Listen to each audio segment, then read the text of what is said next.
కుప్పంలో చంద్రబాబును 35 ఏళ్లుగా గెలిపిస్తున్నారు. ఈసారి నన్ను గెలిపిస్తారా అంటూ భువనేశ్వరి చమత్కారంగా మాట్లాడారు.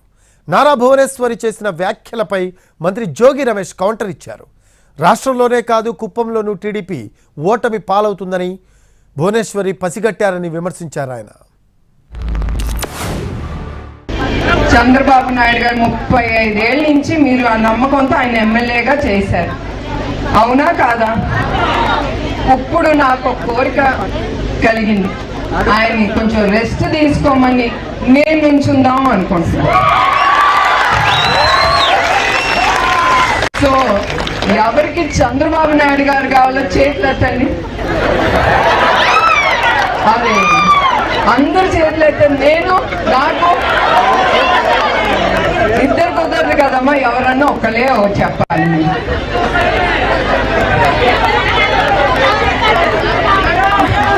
నేను ఇది ఊరికనే అంటున్నాను. భువనేశ్వర్ గారికి ప్రజల నాడి అర్థమైపోయింది. రాష్ట్రంలోనే కాదు కుప్పంలో కూడా చంద్రబాబు నాయుడు ఓడిపోబోతా ఉన్నాడు అనేది ఆమె పసిగట్టింది. కాబట్టి 30 సంవత్సరాలు ఇక్కడి నుంచి ఎన్నిక కాబడ్డాడు, ఏమీ చేయలేదు, ప్రజలందరూ కూడా విసిగి వేసారిపోయారు అని చెప్పేసి గ్రహించింది. కాబట్టి కుప్పం నుంచి నేను నిలబడతాను అని చెప్పేసి వాళ్ళని అడిగింది.